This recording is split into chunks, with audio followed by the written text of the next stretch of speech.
को खत्म किया। उसके बाद उसको कल अभी तो चलो बच्चे लोग तो गए, तुम्हारा अभी क्या है, चलो ना 10 बच्चे गए, मेरा पत्नी तो सही सलामत है और 10 बच्चा मैं करूँगा, लेकिन नहीं जाना है क्योंकि वहाँ इतना सुविधा नहीं मिलेगा। देखो जो इंद्र को पता है वहाँ पे रंभा मिलेगा कैसे कैसे है, सुंदरी स्त्रियां है, उनको भोग करना वो भूल गया और स्वर्ग के पीछे पागल हो गया, अपने स्थिति को भूल चुका था 1 साल के अंदर। फिर नारद ने क्या किया, उनकी जो पत्नी सुवरी था उसको भी खत्म किया, मार दिया। तो अभी तो चलो अभी जाऊंगा, लेकिन एक शर्त पर जाऊंगा। क्या? वहां पे ऐसी पत्नियां मिलेगी, ऐसे ताजा वस्तु खाने को मिलेगा। तो फिर नारद जी ने कहा इससे भी बढ़िया वस्तु खाने को मिलेगा, इससे भी और सुंदर सुंदर स्त्री या भोग करने को मिलेगा, तुम चलो तो सही। तब उसने क्या किया, यह संसार को छोड़ा और स्वर्ग गया। देखो 1 साल में अपने स्थिति को उसने कैसा भूल गया। और हम कहीं करोड़ों जन्म से 84 लाख योनि में हम घूम रहे हैं, तो हम अपना स्थिति को क्या याद करेंगे। हम अपना स्थिति को भूल चुके हैं और भूलने के कारण ये जो संसार में पति पत्नी बच्चे धन यौवन पुत्र परिवार, इसको ही हम क्या सोचते हैं, यही मेरा स्वरूप है, मेरा स्वरूप है पत्नी का नित्य दास, या माता पिता का नित्य दास, या बच्चे का नित्य दास, या घर का मैं नित्य दास, भगवान का दास नहीं हूं। भगवान है को, भगवान ने हमें क्या दिया, हम यही सोचते हैं।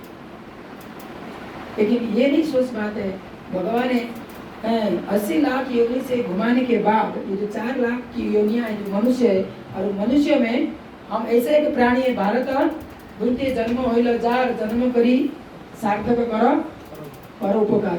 हम भारत जैसा एक देश में हम पैदा हुए, जिस देश में जिस भूमि पर भगवान राम भगवान कृष्ण सभी प्रकार का देवी देवता का जिस धरती पर जन्म हुआ है, हम उसी धरती में जन्म लिए। हमारे कितने बड़े सौभाग्य है। और महाप्रभु कहते हैं इस भारत बहुते जन्म होइलो जार जन्म करी सार्थक कर पर उपकार।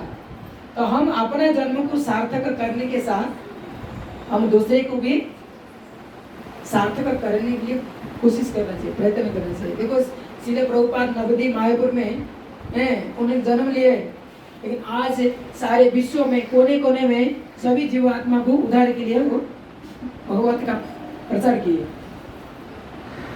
तो एक भक्त ने कितना सारा प्रचार किए और उनकी छत्र छाया में हम लोग हैं, और उनकी कृपा के कारण हम भी आते जाते और भगवान के बारे में 2 शब्द बोलते हैं। कैसे हमारा कुछ नहीं है, सब उन्हीं प्रभुपाद की कृपा है। उनकी कृपा को हम अपनाना चाहिए और हमारे जीवन को सार्थक करने के साथ साथ हम दूसरे का उपकार के लिए। अभी देखो करुणा आया, कहीं घर में खाना नहीं मिला, कहीं घर में पानी नहीं मिला, कहीं घर में कई लोग डर की मौत हो गया, तो कई लोगों इनको मदद भी किया धन से तन से, कई लोग उनको मदद भी किया, लेकिन वो मदद कितना दिन के लिए की। मेरे पास कई भक्त आया, हम 1-2 भक्तों को 2 टाइम 3 टाइम भोजन खिला पाया, उसके बाद 4था दिन हम खिलाने के लिए हमारे पास शक्ति नहीं है। लेकिन किसी को हरि नाम या कृष्ण भक्ति का अगर दान दोगे या विद्या दान ज्ञान दान और बांटोगी, जिस ज्ञान के द्वारा वो समझ सकता है ऐसी परिस्थिति हमारे जीवन में क्यों आता है।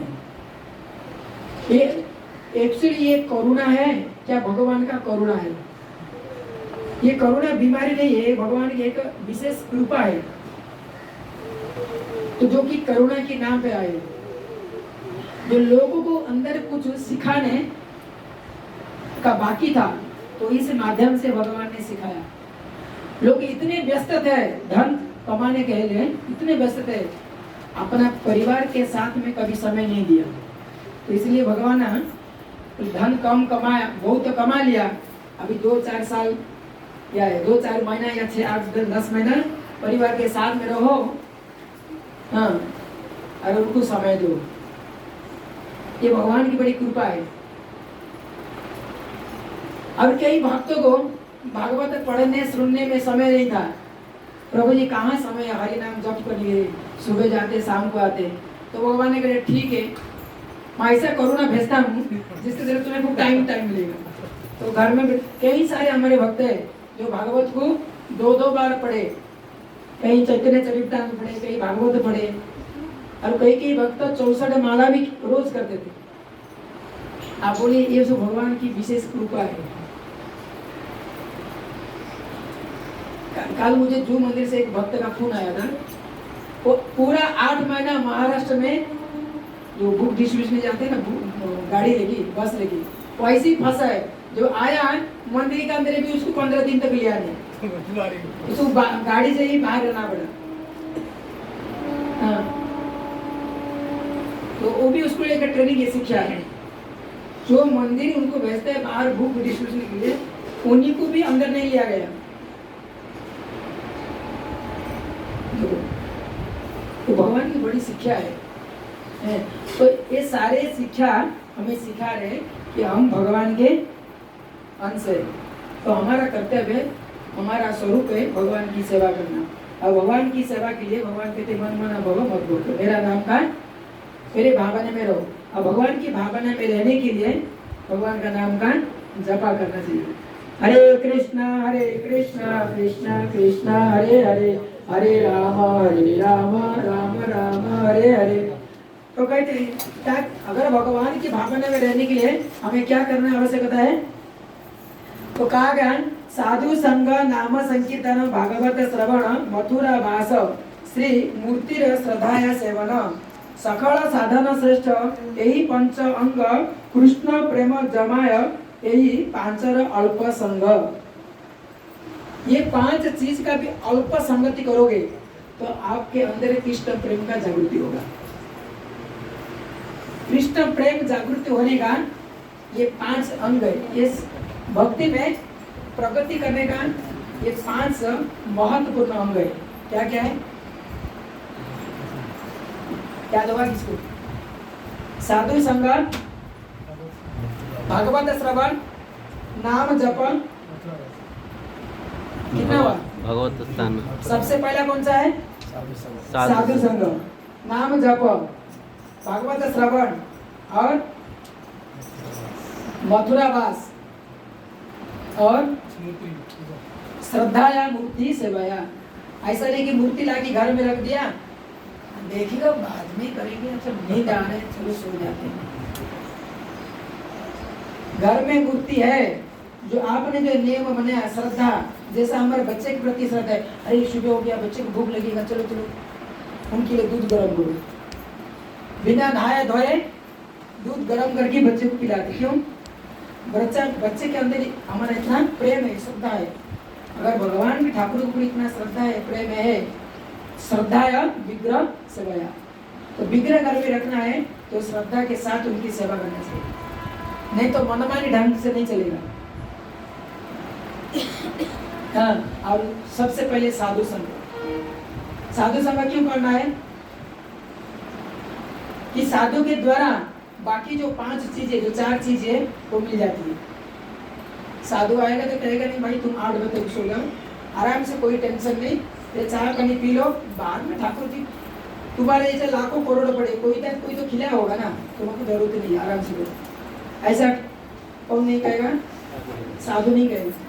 कहीं हम घर में जाते हैं तो जगन्नाथ का वो कांच की ग्लास में पैक करके रखते हैं, और कई भक्तों के घर में जगन्नाथ को खिला पीछे से, छोटे छोटे जगन्नाथ लाते हैं और उनको पीछे से खिला ठुका हुआ है। तो हम जाते हैं तो क्या करते हैं, उनको बोलते पहले खिला से निकालो। लेकिन वो भक्त नहीं होगा तो क्या करेगा? बढ़िया है, बढ़िया, आपकी शोकेस के अंदर जगन्नाथ बहुत सुंदर दिख रहा है, लेकिन भक्त जाएगा देखो शोकेस से बाहर निकालो उसको, चंदन तुलसी और फूल लेके भगवान की पूजा लो। तो ये जो 5 चीजें हमारा भक्ति को जागृत कराते। सकल साधन श्रेष्ठ, आप जितना भी साधन भजन करते सबसे ये 5 जो साधन है हम भक्ति का उन्नति का श्रेष्ठ अंग है। क्या किया? साधु संग, नाम जप, भागवत श्रवण, मथुरावास, विग्रह सेवा। हाँ, तो ये 5 चीज को हम लोग गृहस्थ है, तो ये 5 चीज हम कर नहीं सकते। कर सकते हैं? तो ये 5 चीज हम कर नहीं सकते हैं, इसीलिए हमें 3 चीज को कंटिन्यू करना है, जिसके अंदर ये 5 आ जाएगा। हाँ, क्या 3 चीजें? नाम जप, भागवत श्रवण, श्रद्धाया, विग्रह सेवाया। ये 3 चीज करोगे। और 2 बाकी रह गया। क्या? साधु संग, मथुरावास। ये 2 चीज इसमें आ जाएगा। कैसा आएगा? जब हम भागवत पढ़ने को बैठ जाते हैं तो हम किसका संग करते हैं?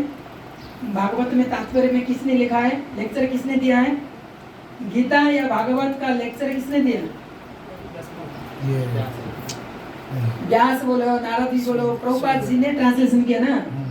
तो हम किसका संग किया है? साधु। इसलिए प्रभुपाद का संग मिलता है। भागवत श्रवण से प्रभुपाद का संग मिलते हैं। जब हम तात्पर्य पढ़ते हैं, अनुवाद पढ़ते हैं, तो क्या करते हैं? श्रील प्रभुपाद की जय, क्योंकि प्रभुपाद ने ट्रांसलेशन किया और उसी ट्रांसलेशन में हमें पढ़ने जा रहे हैं। जब हम पढ़ते हैं तो प्रभुपाद भी याद करते हैं। तो साधु संग मिला, क्योंकि साधु का कभी मृत्यु नहीं होता। अगर कोई कहे साधु का मृत्यु हो चुका है वो अपराध है। साधु अपना उपदेश के द्वारा जिंदा रहते हैं। तो ये प्रभुपाद की उपदेश है। प्रभुपाद भी कहा है, जब तक मेरा भूख डिस्ट्रीब्यूशन होती रहेगा तब तक मैं जिंदा रहूंगा। तो आप प्रभुपाद की बुक्स पढ़ते हैं तो प्रभुपाद का संग मिलता है। और मथुरावास, जब आप भागवत पढ़ते हैं तो किसके विषय में पढ़ते हैं? भगवान के लीलाओं के विषय में चर्चा होते हैं। भगवान लीला कहाँ किया थे? मथुरा, वृंदावन या जगन्नाथपुरी। मथुरावास का अर्थ है धामवास। जब हम गीता भागवत पढ़ते हैं, गीता पढ़ते हैं तो कुरुक्षेत्र का याद आता है।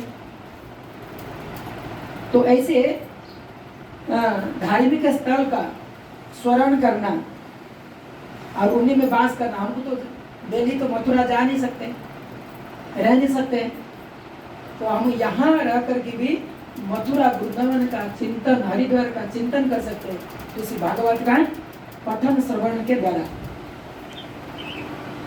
तो जब हम ये 3 को नियमित बना के रखेंगे, नाम जप, भागवत श्रवण और श्रद्धाया, विग्रह सेवाया, ये 3 को अगर हम कंटिन्यू श्रद्धा के साथ अगर करेंगे, दृढ़ विश्वास के साथ करेंगे, तो हमारा ये जो 5 कार्य है वो हो जाते हैं।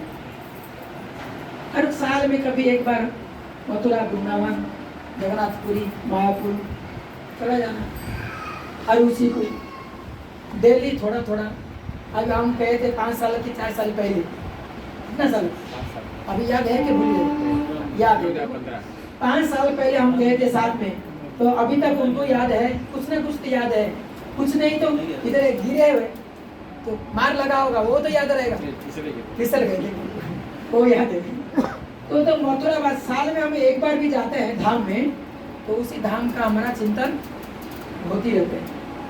तो इसलिए हमें ये 3 चीज को दृढ़ के साथ में पालन करना चाहिए। जो करेगा तो क्या होगा? कृष्ण प्रेम जमाय, यही 5 अल्प संग। और थोड़ा सा भी अब इन 5 का संग करोगे, आप कृष्ण भक्ति का जागृति बढ़ती जाएगा, तो कम नहीं होगा। लेकिन जो ये 3 चीज को ज्यादा महत्व नहीं देता है, वो भक्ति में उसका क्या हो जाता है? धीरे धीरे विनाश हो जाते हैं। इसलिए हमें ये 5 चीज को बड़ी ध्यान देना चाहिए। और कभी मंदिर में जैसा गुरु महाराज आ जाते हैं, कोई सन्यास आ जाते हैं, तो हम उनका संग का लाभ उठाने के लिए जाना चाहिए। उनका दर्शन मात्र हम पवित्र हो जाते हैं। तो साधु संघ का लाभ उठाने के लिए मंदिर जाना चाहिए। हर रोज मंदिर जाना आवश्यक नहीं है।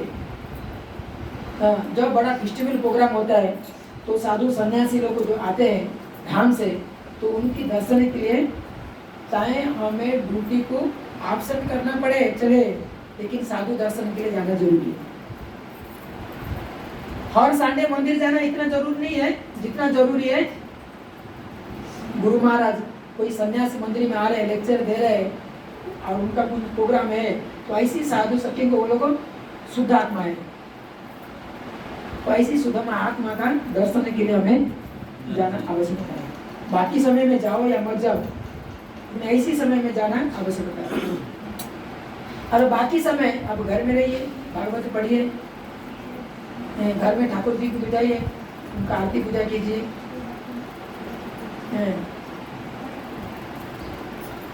तो इसमें आपका आध्यात्मिक जीवन उन्नति होगा।